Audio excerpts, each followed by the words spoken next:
할렐루야, 반갑습니다. 잘 지내셨죠? 네, 오늘 거룩한 주일에 이렇게 함께 예배드릴 수 있음에 감사드립니다. 우리가 어떤 일을 행할 때요, 그 일의 원리와 본질, 이것을 파악하는 것은요 너무나 중요합니다. 왜냐하면 원리와 본질을 알지 못하고 행하는 일의 결과는 피상적이고 율법적인 행위만을 야기시키기 때문이에요. 무슨 말씀이냐면, 예를 들어서 전도를 합시다. 이거 당연히 우리가 다 수긍하고 받아들이는 말입니다. 그렇죠? 늘 듣던 말씀이고 누구나 이것을 행해야 된다는 것을 우리는 알아요. 그런데 우리가 전도해야 하는 이유가 무엇입니까? 그 원리와 본질을 정확히 알아야지만 전도를 하게 되는 동력을 우리가 받게 된다는 거예요. 이 원리와 본질을 알지 못하고 그럼 전도해야지 라는 피상적이고 율법적인 행위로만 우리가 전도를 하게 되면 그 전도에는 힘이 없다는 말씀을 드리는 거죠. 우리가 전도해야 하는 이유는요, 누구나 다 알다시피 1차적으로는 이것이 예수님의 지상 명령이셨어요. 예수님이 부활 승천하시면서 제자들에게 땅끝까지 이르러 내 증인이 되라 분부하셨습니다. 그리고 서신서에도 많이 나와 있듯이 구원받은 자는 마땅히 이 전도를 우리의 사명으로 삼고 이 땅에서 살아가야 한다는 것을 우리는 누구나 다 알고 있습니다. 그런데 우리가 이렇게 안다는 이유로 근거를 가지고 우리 안에 전도의 동력이 실제적으로 일어나는가 했을 때는 이것은 좀 별개라는 거예요. 그렇죠? 우리는 분명히 알아요. 예수님의 말씀이고 성경의 증언이기 때문에. 그러나 그것만으로 가지고 우리가 전도를 할 수 있을 때는 뭔가 안에서 올라오는 동력이 부족할 수 있다는 것이죠. 누구나 알고 인정하는 말씀이지만 그것만으로 실제 구령의 열정, 이 전도의 소명을 갖기에는 내면에서 밀어주는 동력이 부족할 수 있다는 거예요. 그리고 그런 동기로 행해지는 어떤 의지적인 전도의 행위는 우리의 율법적인 신앙만을 야기시킬 수 있는 여지가 너무나 큽니다. 그러면 이제 어떻게 됩니까? 외식하는 신앙이 돼요. 겉으로는 전도에 열정을 갖습니다. 으쌰으쌰합니다. 왜냐하면 남들이랑 비교가 되거든.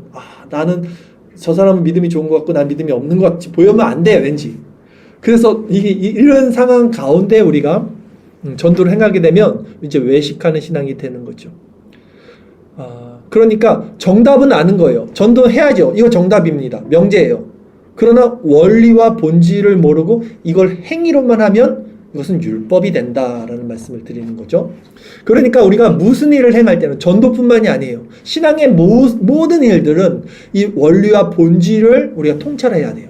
그것을 알고 거기서 받는 동력을 가지고 행하지 않으면 외식하는 신앙이 된다는 거예요.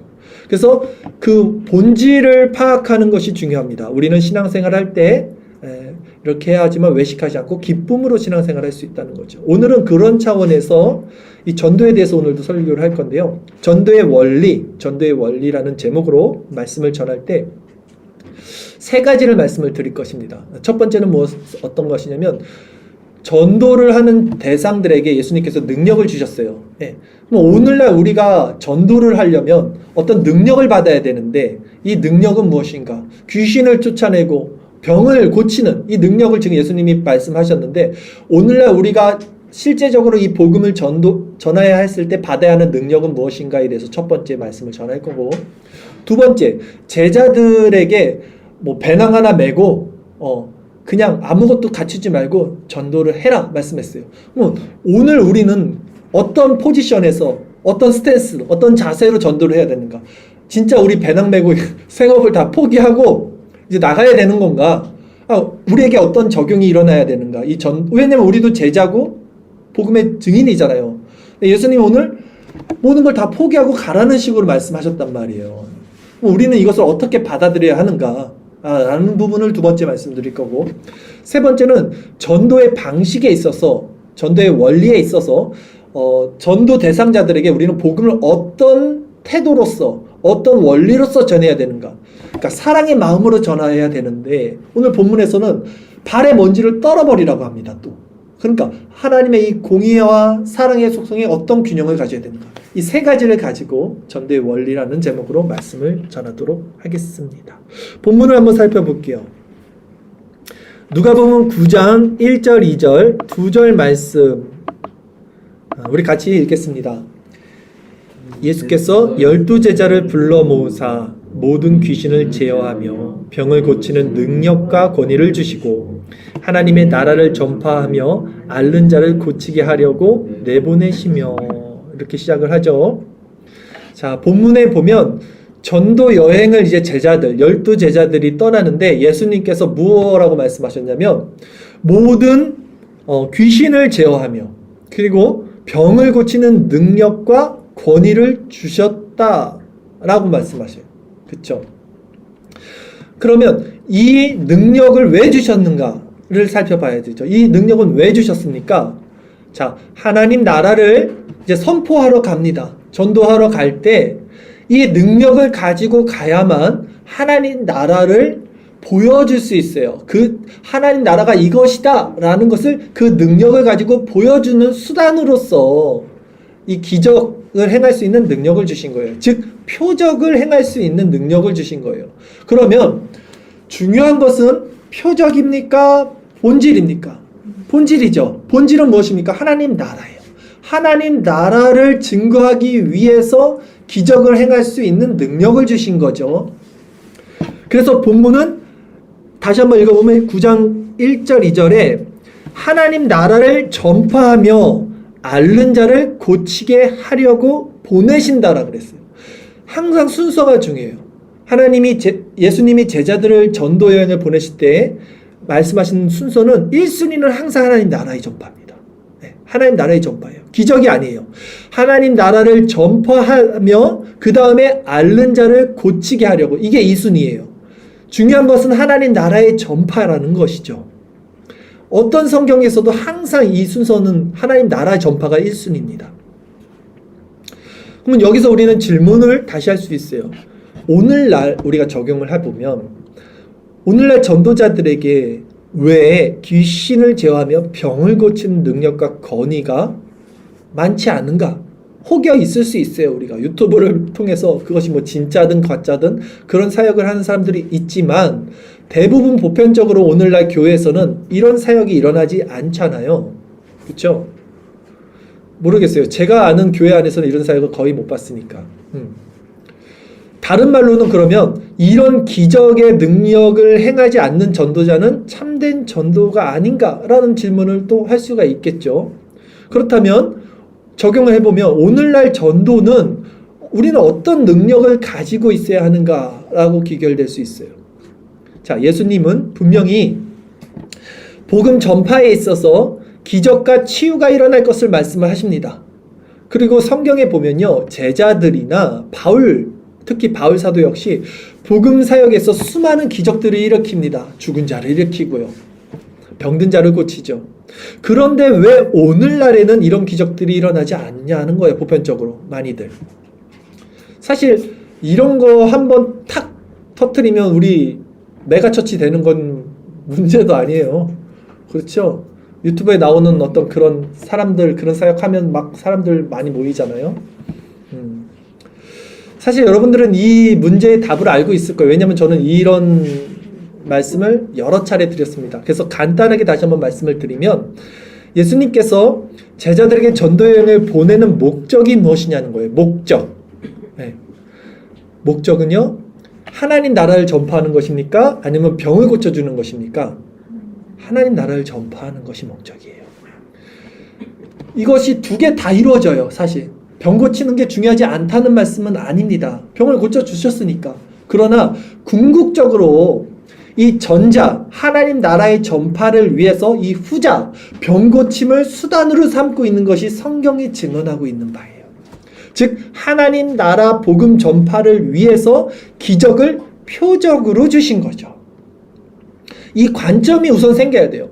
이 관점이 생기지 않으면 이 말이 수긍이 안 돼요. 우선은 이 관점의 전환이 생겨야 돼요. 그렇다면 이 관점의 전환으로 우리가 생각해 본다면 오늘날 66권에 완성된 성경이 주어졌습니다. 우리에게. 그러면 하나님 나라의 복음을 가장 온전하게 바르게 전할 수 있게 됐다면, 이 성경을 통해서 우리가 바로 아는 지식을 통해서, 그러면 예수님께 받아야 할, 오늘날 우리에게 적용할 전도의 능력은 무엇입니까? 말씀이에요.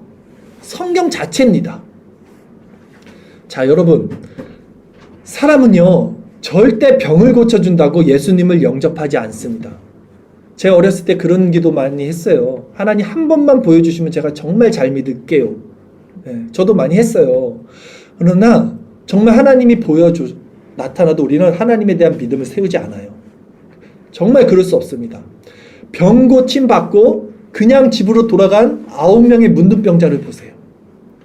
먹을 것 다 얻어먹고 예수님 십자가 지실 때 떠났던 오병이어의 그 5,000명의 무리들을 보세요. 이스라엘 백성이 홍해를 가르고 만나를 먹고 불기둥과 구름기둥을 경험했으면서도 하나님을 원망하고 배신했던 그 믿음을 보세요. 기적이 그 사람을 변화시키지 않아요. 사람이 변화되려면 자신의 안에 있는 죄성을 경험하고 죄성이 드러나고 죄성에서 십자가에 죽으신 예수 그리스도를 영접하는 것이 필요해요. 이것은 기적을 통해서 일어나는 게 아니라 말씀을 통해서만 일어나는 거예요. 그러니까 말씀이 복음 전도의 가장 강력한 수단이 되는 거예요. 예. 그러기에 오늘날 전도의 능력은 그리스도의 말씀인 이 성경을 통해서 올바르게 전하는 능력이에요. 그 영혼을 죄에서 구원하게 하는 성령의 사역인 거예요. 그 말씀 자체가. 히브리서 1장 1절 2절 말씀입니다. 우리가 주보에 있는데요. 이 말씀을 한번 같이 읽어보도록 할게요. 주보에 있어요. 옛적에 선지자들을 통하여 여러 부분과 여러 모양으로 우리 조상들에게 말씀하신 하나님이 이 모든 날 마지막에는 아들을 통하여 우리에게 말씀하셨으니 이 아들을 만유의 상속자로 세우시고 또 그로 말미암아 모든 세계를 지으셨느니라. 아멘. 이 말씀이 뭐냐면, 자, 옛적에, 즉 구약이죠. 즉 성경이 완성되지 않은 그 시대에는요, 하나님이 어떻게 사역을 하셨냐면 선지자들을 세우십니다. 그리고 여러 부분과 여러 모양으로 천사의 모습으로도 기적을 베푸심으로도 그 어린아이와 같이 하나님이 누구신지 모르는 자들에게 하나님이 누구신지를 그 우리 조상들에게 말씀을 하셨던 그 하나님이라는 거예요. 그 하나님이 이 모든 날 마지막 날, 즉 이 신약 시대에 와서는 어떻게 말씀하십니까? 아들을 통하여 말씀하신다는 거예요. 아들, 예수 그리스도의 말씀이 성경이잖아요. 시편의 모든 글과 선지자의 모든 글이 가리키는 것이 나다라고 했던 예수 그리스도의 말씀이 성경인데, 이 마지막에는 아들을 통하여 우리에게 말씀하셨으니, 즉 성경을 통하여 우리에게 말씀하시는 거예요. 그렇기 때문에 완성된 계시인 성경이 있는 지금은 더 이상 그런 그림자적이고 더 이상 그런 예시적인 어떤 기적은 필요치 않은 거죠. 성경 자체가 우리에게 가장 강력한 전도의 증거가 된다는 것입니다. 왜? 죄의 문제를 드러내는 것은 말씀밖에 없다고요. 기적이 사람의 죄를 드러내지 않아요. 오히려 교만하게 하고 높아지게 만들죠. 자, 그럼 이제 두 번째 말씀을 전할게요. 성도는 어떤 자리에서 이 부르심, 전도자의 부르심의 정체성을 가지고 이 복음 전도 사역을 수행해야 하는가라는 부분에 대해서 말씀을 전해보도록 할게요.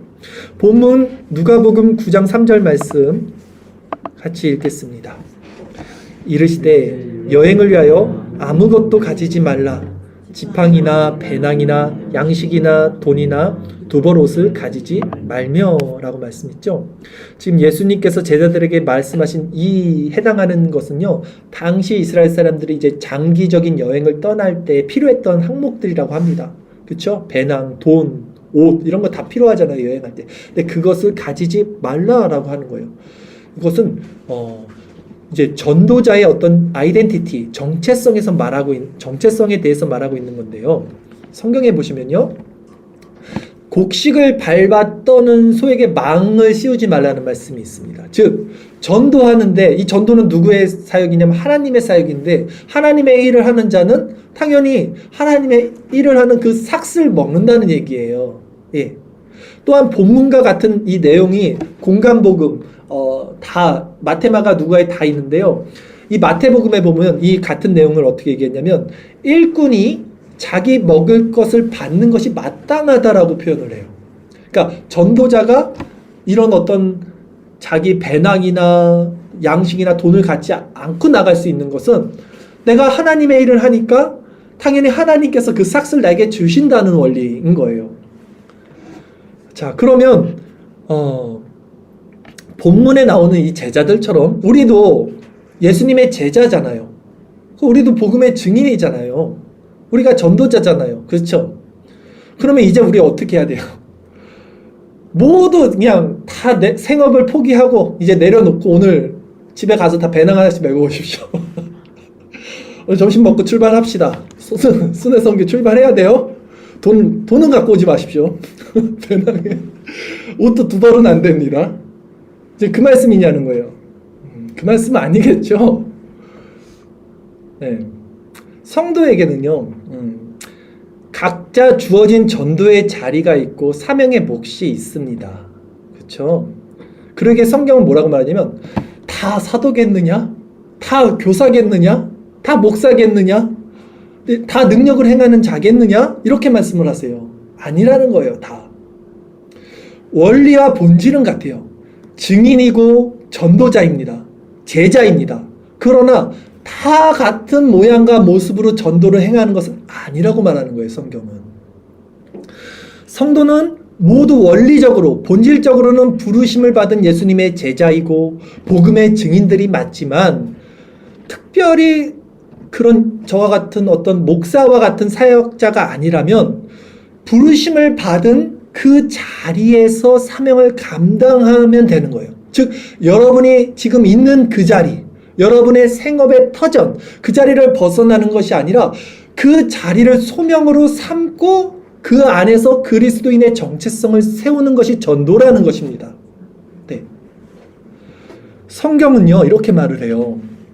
무엇을 먹을까? 무엇을 마실까? 무엇을 입을까? 염려하지 말라 그래요. 그리고 염려하는 자들을 뭐라 그러냐면 이방인의 정체성을 가진 자들이라 그래요. 그것은 이방인들이 구하는 것이다라 그래요. 그렇죠? 그러면 우리는 뭘 구하라 그러냐면 하나님의 나라와 의를 먼저 구하라 그래요. 그것이 전도의 원리겠죠. 증인의 본질이겠죠. 이 관점에서 여러분들이 가지고 있는 증인으로서의 부르심을 조명해 보는데, 자, 여러분이 지금 생업 전선에 있는 이유가 무엇이냐를 점검해 보시라는 거예요. 먹고 살려고 이방인들처럼 그 수단으로 지금 여러분의 생업을 하고 있는 것이 아니라는 거예요. 우리 믿는 사람들은. 예? 그것은 이방인들이 구하는 정체성인 거예요. 무엇을 먹을까 무엇을 마실까 하지 말라 그래요. 분명히. 그러면 여러분이 생업 전선에 있는 이유는 뭡니까? 먼저 그의 나라와 의를 구하기 위해서, 즉 그곳에서 복음을 전하는 자로 부르심을 받았기 때문에 그 자리에 있는 거예요. 네.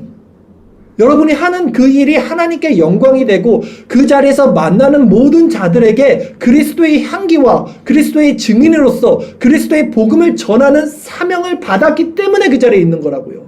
이 아이덴티티가 있어야지만 그 생업에서 여러분들의 정체성을 세울 수 있어요. 이게 아니면 여러분들은 힘을 갖지 못해요. 똑같이 이방인들처럼 먹고 살기 위해서 그 일을 행한다면 그거는 성도의 정체성이 아니라는 것입니다. 이 정체성이 없이는 여러분은 생업의 자리가 아무 의미가 없어요. 오히려 고통스러운 자리가 될 거예요. 여러분이. 그 일이 여러분을 고통스럽게 할 거예요. 이 사명이 없이는 성도는 살아갈 수 없으니까. 네. 그러니까 여러분, 생업을 먹고 사는 생계의 문제로 여기지 마시고 복음 전도의 터전으로서 환원하세요. 바꾸셔야 돼요. 마음가짐을, 아이덴티티를, 정체성을 바꾸셔야 돼요. 여러분. 그곳에서 만나는 대상들을 위해서 기도하십시오. 그리고 그 하나님의 마음으로 그들을 사랑하시고 그리스도의 향기를 전하세요. 가장 가치 있는 일 아닙니까? 그들을 섬기고 사랑하며 그리스도인의 덕을 세우세요. 네. 목사가 다 삶에 일일이 들어가서 할 수 없는 일들을 그 맡겨진 소명인 그 자리에서 행하시라는 거예요. 그리고 이것이 가장 중요한 원리가 또 뭐냐면, 우리는 무엇을 믿는 사람들이냐면 하나님의 주권을 믿는 자들이에요. 하나님의 주권. 자, 내가 이 자리에 있는 이유가 내가 원해서 있는 것이 아니고 하나님의 주권 안에서 내가 이 자리에 있는 것을 믿는 것이에요. 우리는 이게 하나님 주권 사상이잖아요. 내가 지금 이 일을 하게 되는 것이 내가 원해서 한 게 아니라 하나님이 나를 이 자리에 세워주셨고 이 자리를 허용하셨고 아직 이 자리에서 남게 하셨기 때문에 이 자리에 있는 것을 믿는 거예요. 이런 원리로 살아가셔야 돼요. 모든 것은 하나님의 주권이고 하나님은 선하시잖아요. 그것을 믿기 때문에 아주 힘든 상황이나 여건 가운데서도 우리가 하나님의 주권을 믿는다면 그 자리에서 나에게 주신 소명을 우리는 하나님께 구해야 되는 거예요. 이 믿음으로 구했던 사람들이 누구입니까? 요셉을 보세요. 요셉은 감옥에 갇혔습니다. 그런데 감옥에서 하나님이 함께 하셨고 형통했습니다. 언제 나올지 모르는 상황 가운데서 요셉이 무엇을 했습니까? 그곳에서 굉장히 성실하게 일했다는 것을 알 수 있어요. 그래서 그 간수장이 직분을 맡겨서 모든 그 감옥에 있는 재반상을 요셉이 담당하게 하잖아요. 일을 충실하게 한 겁니다. 아, 이게 하나님의 사역과 무슨 상관이 있어? 아니에요. 맡겨진 그 자리에서 충실하게 행한 것입니다.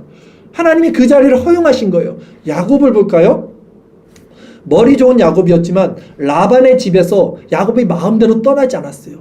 하나님이 현몽하여 부르심을 받는 그날까지는 라반이 10번인가 그 삭슬 바꾸는 그 수모를 당하면서도 그 머리 좋은 야곱이 그 안에 수긍하고 받아들이고 그 안에서 성실히 양을 쳤다고요. 밤낮이 피곤하면서도.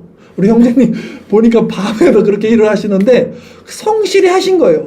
그게 하나님의 사역과 무슨 상관이 있냐고요.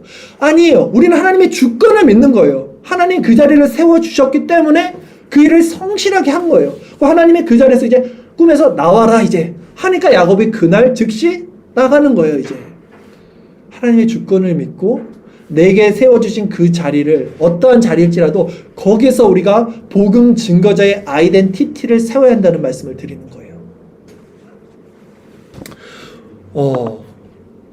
왜 성도는 하나님은 어쩌면 저는 그렇게 생각이 들어요. 저 TV에 나오는 어떤 거대한 교회 목사님보다 오히려 보이지 않는 무명의 자라 그랬죠. 성경에서 무명의 자. 자기의 자리에서 하나님의 백성의 아이덴티티로 사랑하고 섬기고 그 이웃을 위해서 그리스도의 향기를 전하는 그런 자들을 정말 기뻐하실 거라는 생각을 합니다. 저는 보여지는 곳에서 전하는 자들은 그만큼 책임도 강하고 또 그만큼 하나님의 그걸 뭐라 그러죠? 하나님 심판도 큽니다. 성경이 말하죠. 네. 자, 우리는 모두 다 하나님의 증인이고 그리스도의 복음을 전하는 자인데 모두 다 사도겠느냐?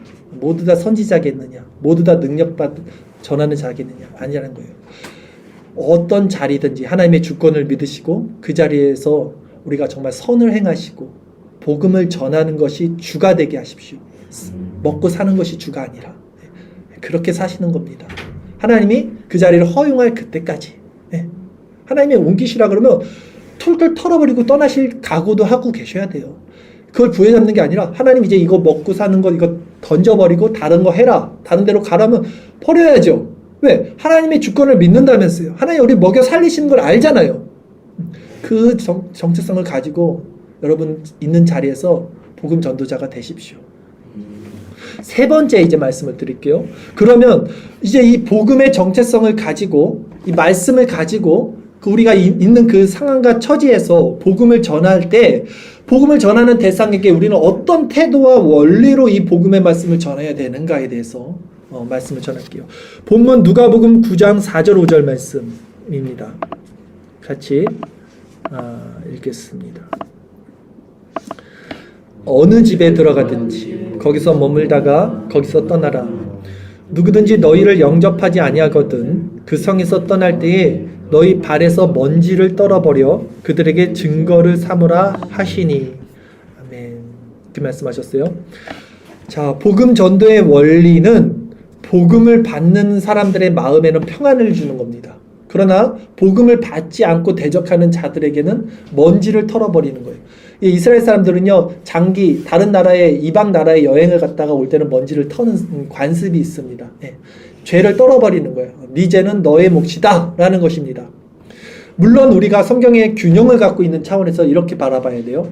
영혼들에게 복음을 전할 때 바울이 이렇게 얘기하죠. 유대인들에게는 유대인처럼 행하고 헬레인에게는 헬레인처럼 행하고 이방인에는 이방인처럼 행해서 한 영혼이라도 내가 구원받게 하기를 애썼다 라고 해요. 그런 관점에서 우리가 정말 한 영혼을 구원하기 위해서 그들을 배려하고 그들의 수준에서 그들에게 이렇게 사랑을 전해야 되는 것은 필요하지. 그러나 그럼에도 불구하고 복음 증거의 본질은 뭐냐면 선포예요. 선포는 뭐냐면 캐리그마라는 말이거든요. 이 원어는 전도라는 말로 써요. 그러니까 성경에서 전도에 미련한 것으로 복음을 증거하는 것을 하나님은 기뻐하신다 그러잖아요. 이 전도에 미련한 것이라는 것이 전도가 예수 믿으세요가 아니라 캐리그마라고요. 선포라고요. 하나님은 선포에 미련한 것으로 복음 증거를 기뻐하시는 분이십니다. 즉 전도는요 설득이 아니에요. 구걸이 아니에요. 야 교회 한번 와라. 교회 한번 오면 너 이거 선물 줄게. 너 이거 다 해줄게. 교회 한 번만 와라. 이거 아니라는 거예요. 복음을 대적하고 받지 않는 사람들은 먼지를 떨어버리는 거예요. 이게 하나님의 공의잖아요. 너는 이 귀한 복음을 받지 않는 너는 하나님의 진노의 대상이야를 전하는 거예요. 이것을 막 화가 나서 전하는 게 아니라 공의의 속성으로 전해주는 거예요. 예, 이런 균형, 사랑과 공의를 가지고 있는 상태에서 우리는 복음 전도를 해야 되는 거예요. 항상 사람들에게. 다시 말해서 우리가 복음을 전할 때 그 영혼에 대한 간절함이 있어야 돼요. 그쵸? 구령에 대한 열정과 간절함이 있어야 되지만 절대 복음을 하찮게 여기는 자들에게 구걸하듯이 복음을 전할 필요는 없습니다. 먼지를 떨어버려야 돼요. 왜? 우리는 가장 좋은 걸 전해주는 거예요. 사실 그 사람이 감사해야 되는 거예요. 사실은 우리가 정말 복음을 전하는 것은 그 사람이 정말 감사해야 되고 그 사람이 귀하게 여겨야 되는 거지 우리가 구걸하는 것이 아니라는 거예요. 복음은 그 사람에게 좋은 걸 전해주는 건데. 네, 교회는요 죄인들을 불러 회개시키는 모임이에요. 인본적인 관점에서 그들을 앉혀놓고 그들의 마음을 감동시키고 그들의 마음을 위로하는 자리가 아닌 거예요. 여기는. 그러니까 복음을 우리가 너무 고객 만족 이런 거 있잖아요. 다 나를 감동시켜봐라. 뭐 한편에 영화 보듯이 사람들을 앉혀놓고 그런 설교를 전하고 그렇게 되면 그 사람들은 그것을 악용해서 오히려 복음을 하찮게 여긴다고요. 돼지에게 진주를 주지 말라 그러잖아요. 그 가치를 모르는 사람들에게. 우리는 사랑의 마음으로 복음을 전합니다. 그러나 복음을 취급하는 자들에게 돼지처럼 취급하는 자들에게 먼지를 떨어버리는 이 균형을 가지고 있어야 합니다. 이것이 하나님의 속성이죠. 공의와 사랑. 예. 자, 이렇게 해서 우리는 복음을 전하는 태도에 대해서까지 살펴봤습니다. 여러분, 이 균형을 잘 가지고 있어야 돼요. 이 균형을 잡기는 쉽지 않지만 여러분 조금 이따 한 번 더 말씀을 드릴게요. 어떻게 이 균형을 잡아야 되는지는. 그리고 이제 마지막 구절 함께 읽도록 하겠습니다. 오늘 본문 누가복음 9장 6절 말씀입니다. 같이 읽겠습니다. 제자들이 나아가 각 마을에 두루다니며 곳곳에 복음을 전하며 병을 고치더라. 아멘. 자, 여기서도 분명히 순서 보십시오. 제자들이 나갔습니다. 그리고 각 마을을 두루다니며 복음을 전하여 그리고 병을 고칩니다. 복음, 하나님 나라가 순서예요. 먼저예요. 우선순위예요. 그리고 병을 고치는 거예요. 복음을 전하는 것이 선제가 됩니다. 복음을 전하는 수단으로 병을 고치는 거예요. 이게. 네. 자, 이거 아까 제가 첫 번째 말씀드렸던 상황이고 한번 이제 두 번째 말씀드렸던 상황을 다시 한번 정리를 해보면 성도는 어떤 자리에서 전도자의 정체성을 가지고 있어야 하는지에 대해서 전했습니다. 우리가 있는 생업의 터전에 우리의 전도지에 우리의 터전이다라고 말씀을 드렸습니다. 그렇게 되는 이유는 우리 하나님의 주권을 믿기 때문이다 라고까지 말씀을 전했습니다. 그리고 제가 세 번째는 어떤 말씀을 전했습니까? 복음 전도의 원리는 하나님의 공의의 속성과 사랑의 속성을 균형 있게 가지고 있어야 한다라는 말씀을 전했어요. 이게 가장 어렵죠, 사실. 예. 우리가 이걸 갖지 못하면요, 논쟁이 일어납니다. 예. 진리를 전하고 있는데 이상하게 이게 논쟁이 되고 이게 뭔가 이게 마음이 사랑의 마음이라기보다는 내가 이겼다. 나는 절대 꿀리지 않아. 근데 뭔가 이상해. 여러분 경험 해보셨잖아요. 그렇죠. 그러니까 이거 아니잖아요. 그렇죠. 느낌이 오지. 이게 아닌데. 뭐지? 이런 거예요. 이게 어려운 거예요. 자, 죄에 대한 우리가 이제 복음을 전할 때요. 이 순서가 가장 중요합니다. 복음을 전할 때 여러분 어떻게 전하는 게 중요하냐면 예수님과 세례 요한이 전했던 원리를 그대로 가져가시면 돼요. 회개하라, 천국이 가까웠다. 회개가 먼저예요. 죄에 대한 회개를 먼저 전하는 게 가장 중요해요. 근데 오늘날 교회에서 우리가 흔히들 전도할 때 어떻게 전하냐면 예수 믿으세요. 예수 믿고 천국 가세요. 이거 많이 들어보셨죠? 레파토리 있잖아요. 예수 믿고 복 받으세요.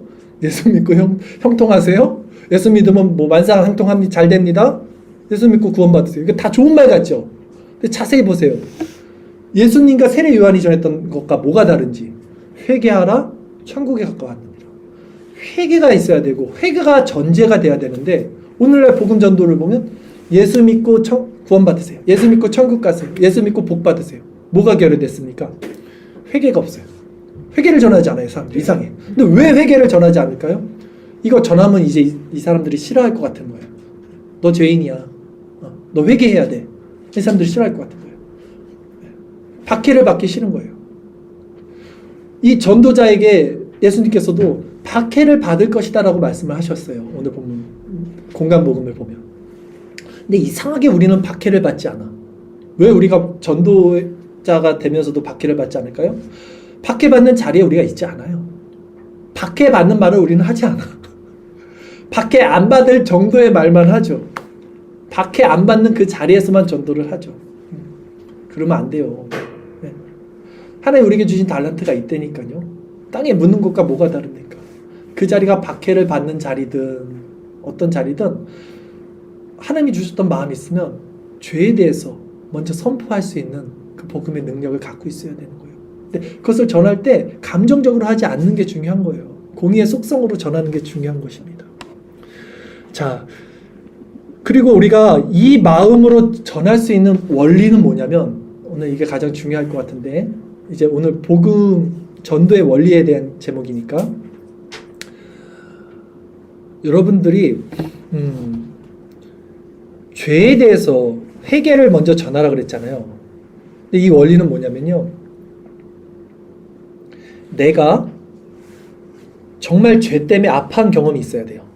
먼저. 이게 내가 경험되지 않았으면 아까 제가 서두에 말씀드린 이건 피상적이고 율법적인 것밖에 안 돼요. 오늘 제 설교가. 근데 실제적으로 내가 이 죄에 대해서 너무 아파하는 경험이 있어요. 이 원죄에 대해서. 그렇죠? 자범죄도 물론이지만 본성적이고 나의 태생적인 이 죄, 근원 때문에 내가 너무나 고통스럽고 아파한 경험이 분명히 있어요. 그래서 이것을 가지고 있는데 이것을 가지고 있다 예수를 만나서 우리가 이것을 해결받았잖아요. 그리고 자유를 얻고 해방을 얻었잖아요. 마음의 평안을 얻었어요. 이걸 가지고 있는 사람만이 다른 영혼들을 볼 때 회개하라는 말씀을 전할 수 있는 거예요. 네. 네. 그러니까 이것이 정죄나 이것이 어떤 정죄가 아니라 그 영혼을 가엾게 여길 수 있는 마음의 공유가 일어나는 거예요. 이게. 네. 내가 정말 죄 때문에 아파했다면 그 같은 죄에서 아파하고 있는 그 영혼들의 마음이 보이게 됩니다. 네. 이 원리 안에서 전도가 일어나야 돼요. 이 말씀 잘 들으셔야 돼요. 그러니까 내가 이걸 받지 못했으면 전도 못해요. 네. 그냥 율법적으로 해요. 피상적으로 해요. 근데 내가 정말 받았어요. 내가 정말 힘들게 살았거든. 이 죄의 문제 때문에. 근데 이걸 해방을 받았어요. 너무 좋아요. 근데 저 사람을 봤는데 저 사람 너무 힘들게 살아 지금. 근데 이 사람은 본인이 왜 힘들게 사는지도 몰라요. 그 사람들은. 그게 죄의 문제인지를 모른다고요. 그럴 때 그 사람에게 이 마음을 이 사람을 전할 수 있게 되고 함부로 전하지 못하도록 우선은 기도할 수 있게 돼요. 무조건 기도하는 마음이 생깁니다. 기도를 하게 되면 하나님이 때에 그 사람에게 사랑의 마음으로, 공의의 속성으로 여기서 균형 있게 전할 수 있는 그 자리를 또 허락해 주셔요. 그럴 때 하나님이 역사하셔서 그 영혼을 구원해 주는 거예요. 이게 전도의 방식입니다. 그러니까 여러분, 우리가 정말 이 죄에 대한 자각이 먼저 일어나야 되고, 그것을 우리가 고통받았고 그것에 대해서 자유와 해방이 일어났다면 이제는 그 마음으로 고통받는 자들을 보시고 그 고통받는 자들을 위해서 기도를 하세요. 그런 자를 위해서 기도를 하십시오. 그런데 고통받으면서도 마음이 높아진 자들이 있어요. 그런 자들에게는 어떻게 합니까? 먼지를 떨어야 돼요. 그러니까 보면 알아요. 이게 뭐라고 설명을 못 드리겠는데 굉장히 이 사람이 지금 마음이 고통스러운 자들이 있어요. 그 뭔지를 모르고 악착같이 자기 의로 살아가는 자들이 있어요. 그 사람들에게는 복음을 전해야 돼요. 근데 어떤 사람들은 굉장히 태평합니다. 굉장히 자기는 선하게 산다고 생각을 합니다. 그러면서도 이런 복음을 전하면 너무 이것을 돼지에게 던지는 것처럼 여기는 사람들이 있어요. 그런 사람들에게는 먼지를 떨어야 돼요. 이런 균형을 갖고 있어야 되는 거예요. 마음이 높아진 자들에게는 먼지를 떨지만 죄로 인해 고통받고 있는 영혼이 있다면 여러분들은 여러분의 마음을 녹여서 사랑과 인내를 가지고 그 한 영혼을 정말로 배려하고 긍휼히 여기고 아주 오래 참으면서 그리스도의 사랑을 전해야 돼요. 그 영혼들에게는.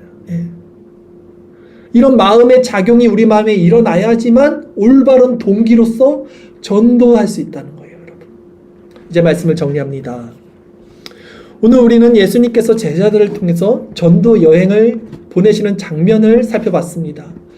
그리고 세 가지를 가지고 제가 전도의 원리와 본질에 대해서 말씀을 전했습니다. 오늘 말씀을 종합적으로 정리해보면 이거예요.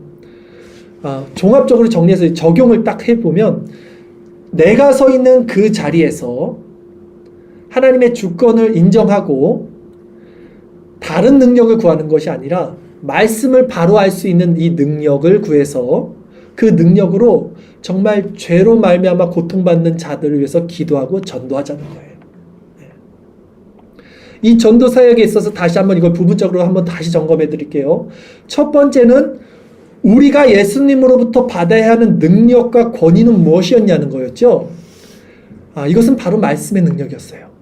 성경에 계시된 진리를 분별해서 그 분별한 것으로 지각을 가지고 전하는 것.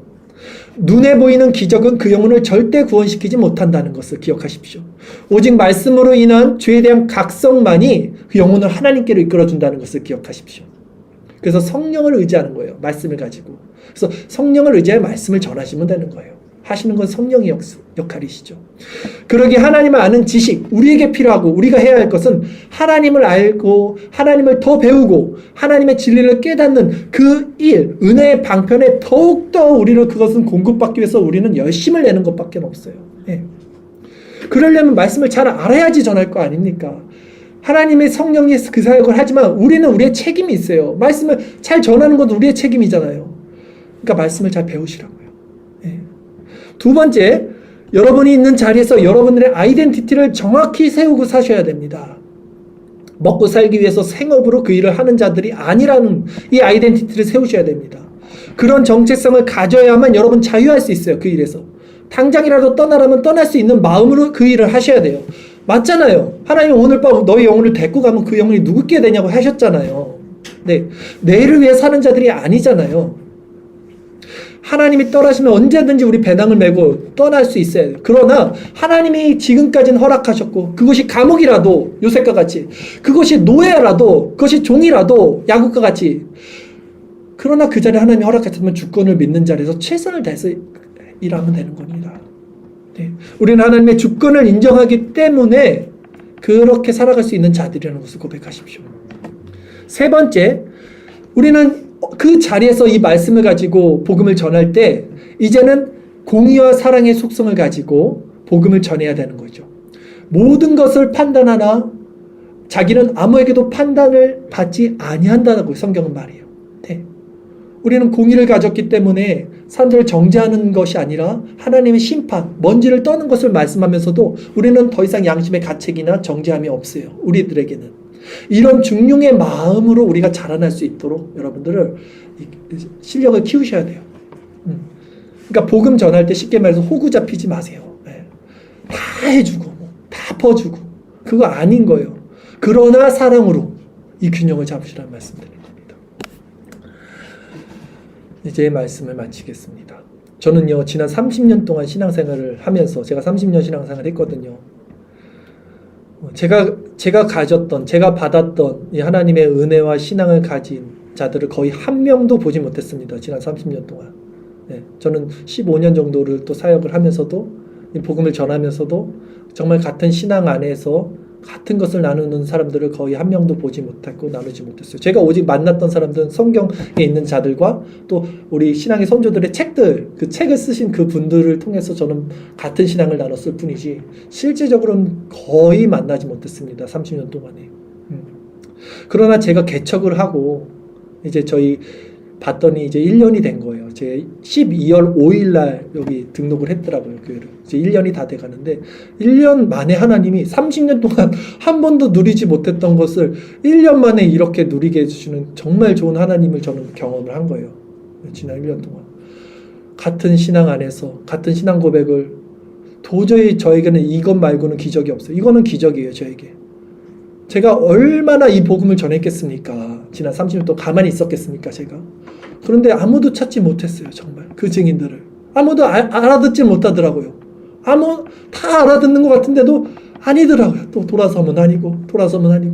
근데 어떻게 하나님이 이 교회를 세우고 1년 만에 이렇게 여러분과 같은 지체들을 보내주시고 만나게 하시고 하나의 신앙 고백 안에서 이것을 나누게 하는지, 저는 이것이 기적이라는 거예요. 저에게는. 그리고 제가 가지고 있는, 또 여러분들이 가지고 있는 이 신앙 고백, 이 고수하고 있는 우리 신앙은요, 개혁 신앙이라고 그러는 거예요. 이것을 개혁 신학이라고 그러는 거죠. 그리고 이 개혁 신학의 정수는 뭐냐면 청교도들이 전했던 실제적인 성화의 열매에 대한 내용이에요. 저는 이것을 전하는 거예요. 실질적으로 내 마음 가운데 일어나는 보이지 않는 성령의 열매, 우리 토요일에도 배웠잖아요. 이것에 대한 것을 전하는 거죠.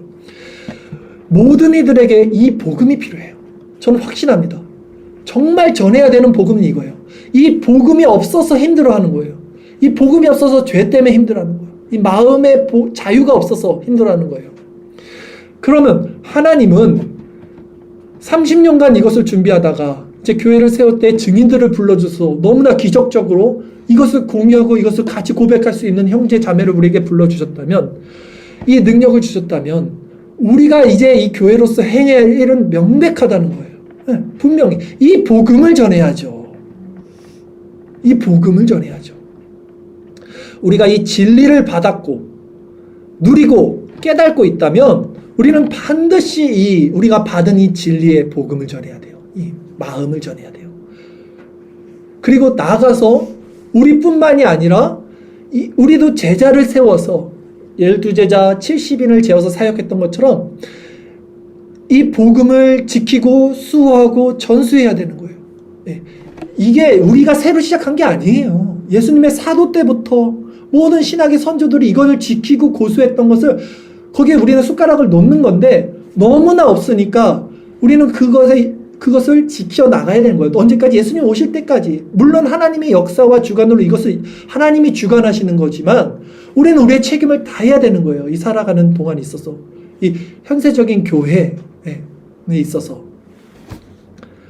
이것이 이 교회로 부름받은 여러분들의 사명이라는 것을 기억하십시오. 여러분들이 복음의 증인으로서 여러분들이 보내신 그 생업의 터전에서도 증인의 삶을 살아야 하고, 또 교회의 지체로서도 머리된 그리스도의 연합된 생명체로서도 교회의 사명을 지켜야 하는 자들임을 고백하시고, 오늘 이 말씀을 통해서 내가 왜 살아야 하는가, 내가 살아가는 이유와 목적을 다시 한번 분명히 하시고 그 원리를 마음에서 받으시기를 구하세요. 내가 어디서 구원받은 자인지, 내가 누구에게서부터 구원받은 자인지를 알게 하시기를 구하시고 그 마음으로 한 영혼을 바라보고 그 영혼에 대해서 기도할 수 있는 마음을 갖게 하기를 구하십시오. 하나님께서 이 은혜를 통해서 여러분과 저에게 이 증인된 영광을 허락해 주시기를 기도드립니다.